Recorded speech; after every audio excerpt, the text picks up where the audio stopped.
Chapter 11. Michael. The trial has gone for hours now. Both sides give testimony, show off their maps, and talk about treaties and lines, how things may or may not be related to what happened. Heaven talks at length about their fallen angel Mathias, how holy he was, how noble. They speak of his record, his decorations, and his worth. Near the end of the day, the hybrid woman, Quilla, has been called to the stand where she sits holding her infant child. It's been a long day, and it's evident in her face how tired she is. It's not just the trial, but it's tending to her small child that is with her, seated in her lap, facing her. She has a large bag at her side, and she's struggling to keep her focus on the angel who questions her. "Can you state your name for the record?" Raguel asks. "My name is Quilla," she says, bouncing the baby on her lap gently. "Shh, it's okay." Michael smiles at her. "And who are your parents?" Raguel leans back on his table. "My mother was a human. I don't remember her name. It's been a long time. I can't remember her. Not well, anyway." She looks to the cage where Nergal simply meets her eyes. She shifts the baby from her lap to her shoulder. "My father is the demon known as Nergal. I have known him my entire life, and he has always been part of my life." She points to the cage. "And do you possess any powers?" Raguel shrugs. "Magic of any kind? Tricks?" "No, sir. To my knowledge, no hybrids have powers."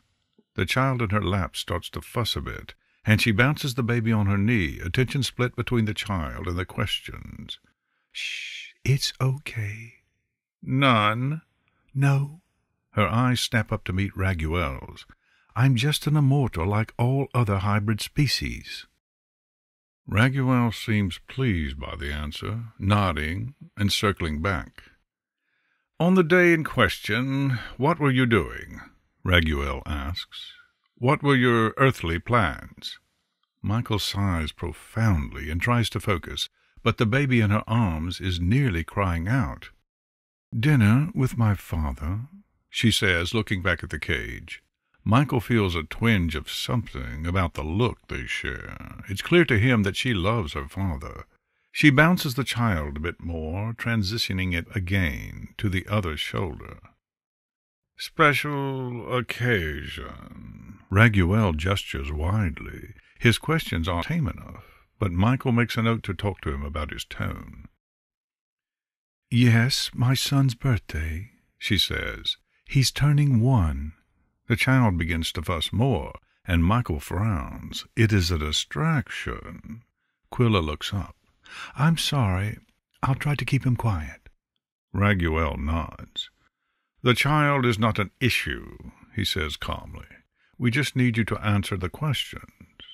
Michael sighs. The child is a great distraction to those in the auditorium. The crowd around him gasps. When Michael looks over, Beelzebub snuffs out his cigarette and makes his way down to the floor and Quilla. "Prince Beelzebub, you will not interfere," Death says. "You may not approach the bench." "I'm not interfering with the proceedings, Your Honor." Beelzebub stops and motions to the child. "I am removing a distraction so that she may answer the court fully. As the child is a quarter demon, I will take that responsibility on. She has a right to give a fair testimony, and she cannot do that and juggle the child at the same time," he says. "We hope Heaven would not deny her the right to speak her truth." Michael smiles as Raguel turns to meet his eyes. Michael nods with a small gesture. Raguel turns to Death.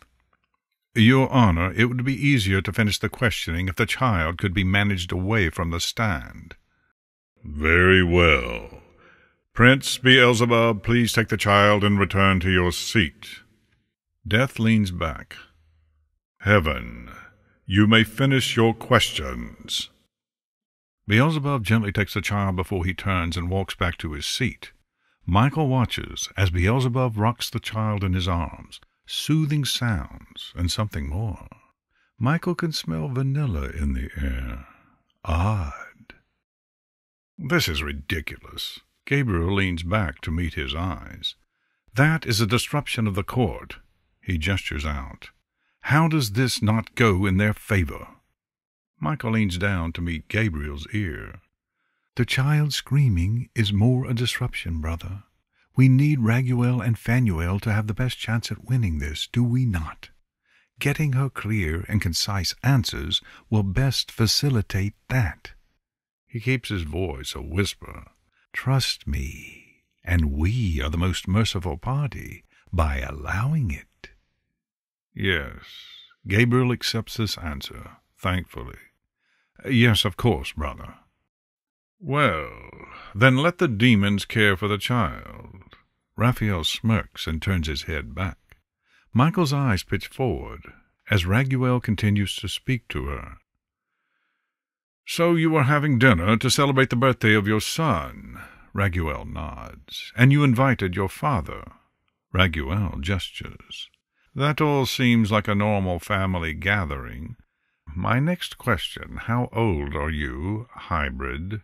Objection! Lucas stands. Death and the room remain quiet. When spindled fingers point at Lucas, he continues. Counsel will refer to the witness by her name, Quilla. Raguel holds up his hands before Death can speak, already accepting the challenge. I will restate my question.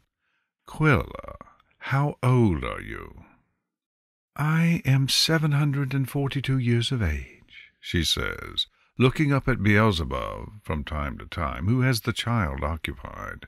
It suits him, holding the child. Michael can only smile when he looks at the child, whose red eyes and unruly dark hair remind him of the prisoner below. And this is your first child? Raguel points up to where Beelzebub sits. My third, she says softly. And the others? Raguel turns around. Where are they? With only quarter demonic blood. They are human, and they died many, many years ago. She sniffles. Nell and Gallant. She nods. Both are gone, one in 1486 and the other in 1765. You outlived them. I outlive all humans, but my children never really lived. She shrugs and reaches up to wipe her eyes. Michael sees Nergal standing at the edge of his cage, looking only at his daughter. The only gift I have is my immortality, but a curse in that I outlive my children. The worst part is they don't even live long enough in the first place. Raguel does lower his voice a moment. The children died young. As infants, yes, to sickness. She reaches up, wiping at her eyes. Michael turns to look at the child, whom Beelzebub is charming with what looks like a silver ring. The child's hands are around the ring, and he is looking up, with red eyes passed down from his grandfather Nergal to his mother, and then to him. What is this child's name? Raguel points up to Beelzebub. Isaac Nergal, after his grandfather, she says softly. You know he's a demon, Raguel says. Objection! Lucas stands. Irrelevant, of course. She knows her father is a demon. Sustained, Death says. Keep it to the topic at hand, Raguel. Of course. Raguel gives Lucas an unflattering glance as Michael leans back in his chair, unable to move. Did you see the fight between your father Nergal and the watcher angel known as Mathias? Yes, some of it, she says with a nod. We were eating dinner. The angel burst through the door. He came after your father. Yes, she nods. Do you know why? Quilla looks at Michael directly and shrugs before her eyes turn back to Raguel. No, I don't, She shrugs. We were having dinner. Father was holding Isaac, a gesture to Beelzebub, who holds the child who is now sleeping soundly against the prince's chest. Nergal was in angelic territories, Raguel informs her. Did you know that? She shakes her head at him. He was trespassing. He was not where he should have been. But I am his daughter, she argues. He was in our territories. Your father, per our treaty, should have known where the boundaries were, Raguel says. How did your father kill the angel that attacked him? The questions swing back to the fight. With a long-bladed weapon, she says softly. His weapon. Do you know what the name of that weapon is? Raguel turns to the evidence table. A scimitar. It is a type of sword, she says softly, hands gesturing a shape. Raguel lifts the weapon. It's got a small tag on it, and is in a clear bag. This one? Yes, she nods. That's my father's weapon, or at least one that looks like it. There's a sapphire in the handle. It reminds him of me, he tells me. She looks at her father in the cage and smiles at him brightly. What do you know about weapons that angels and demons carry? Raguel asks. I know that each one of you has one, a weapon, and that most are unique, and they are extensions of your bodies. Raguel smiles, a pleasing look across his face. That's right. And what weapon did the angel possess? It looked like an axe of some kind, short and blunt. She shrugs. Like a hatchet? Raguel nods, lifting another bag. Like this one. The weapon in the bag is broken in 3 or 4 pieces. Yes.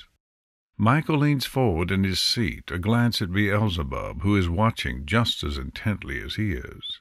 The child is asleep in his arms. What was the killing blow? I didn't see it. Raguel frowns and shakes his head. Forgive me. You said you saw the battle. I said I saw some of it, and Father did tell me to turn my head away at one point. At what point did that happen? He folds his arms across his broad chest. At the end. She purses her lips. I held Isaac tightly and turned us away, shielding our eyes. Then what did you hear? She looks at the angelic lawyer and shakes her head. There was a bright light. Then there was nothing. Raguel nods. I have no further questions, Your Honor. Death nods. Hell, you have the floor. Michael watches Raguel sit down, and Lucas stands up to button his jacket. He walks over to the woman on the stand and smiles. My name is Lucas, Quilla. It is nice to meet you. He nods. How long did you live at the location where your home is? He pulls out a map to show Death the marker over the boundary, and then indicates the angels on their side. Michael notes how she looks down. A very long time. 400 or 500 years. Would someone notice a woman who does not age? I change my name every 60 to 80 years or so. Move away from time to time, past the house, back to myself. She nods. We've found out how to hold on to a property with human rules. Who do you speak of when you use the term we? Oh, hybrids. We have lots of rules. She gestures. Tricks, things we can do. Of course. Lucas nods. So, is the birthday meal a tradition with your father? Did he come to the birthdays of... He looks at his notes. Nell and the Gallant? Yes. My father was at every birthday, every milestone. Everything he could be at, burials too. So he's been involved in your life the entire time? Since my mother died. She nods. He has always been in contact. He never leaves me high and dry. And he's always there when I need him. He's always there for my kids, for as long as they are around. But your kids never had kids. Objection. Raguel stands. Relevance. Death looks at Lucas. Your Honor, I am trying to establish that this was not out of the ordinary, that Nergal's actions were repetitive, and you could count on them to happen, and if the treaties had been in place for as long as they have, perhaps heaven was not paying close enough attention, or they didn't care, until now. I'm trying to establish motive for him being where he is. Which we did. It was the birthday party, Raguel argues. I need to establish his character. I need to establish heaven's non-activity in the years between the signing of the treaties and now, Lucas says, turning to Death. Your Honor, we need to know what is happening and what motivated it, and the best way to get through to those answers is this line of questioning. Heaven wants to prove malfeasance, but I intend to prove otherwise. Death considers and nods. Overruled. Lucas bows to Death. Your children never had children.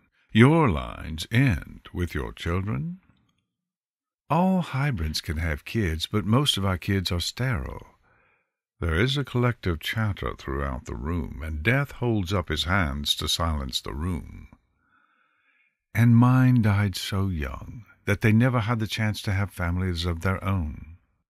So meeting his grandchildren is the farthest into the family one of our kind, demon or angel, could get? Yes. She looks up at Beelzebub, who nods at her, holding the baby against his chest. Michael turns his head to look at Beelzebub himself and takes in the image of the demon. The child is sleeping against Beelzebub's chest, the silver ring locked tightly in a grip. There is a vibration in the air, and the vanilla smell is still lingering. So, the question I have is this. Now follow me here. Lucas looks at Raguel and then looks at Death. If Nergal's been visiting his daughter beyond those boundaries for hundreds of years, I have to ask myself why an angel attacked him. Why now? What changed? Objection. Raguel stands up. This was not an attack from heaven. Per her testimony, Mathias kicked in her door and came after him. That is the absolute definition of an attack, Lucas says to Death, and doesn't look at Raguel at all. Overruled, Death says. Get to the point, counsel. I asked the court to consider that there was something else going on between Nergal and the angel Mathias, he says. I would like to see what caused something that was seemingly fine for hundreds of years to go sour suddenly.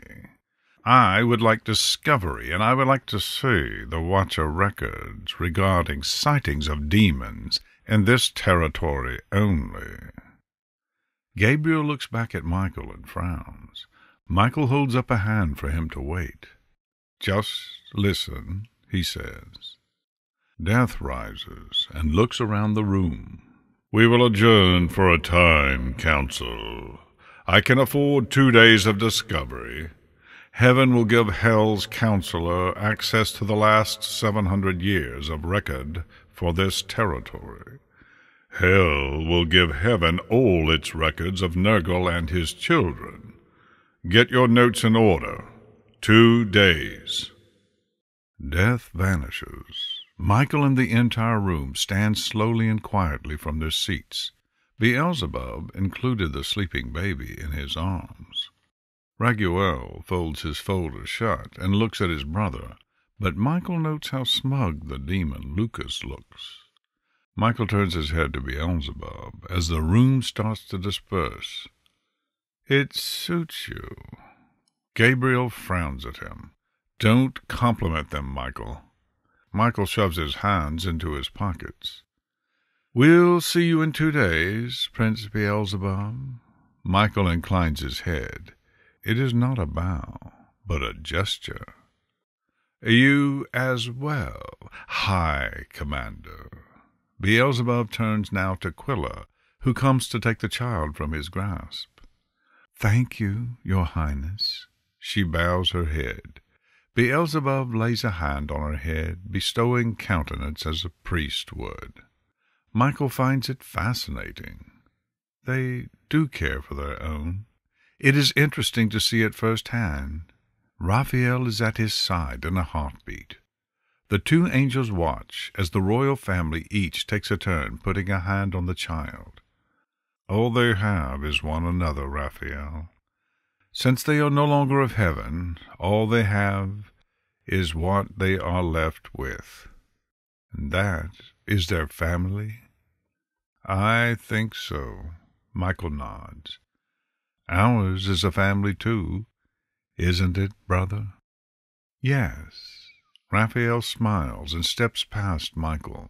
Michael watches Raphael step up to one of the demonic princes. Based on what he knows, this must be Leviathan.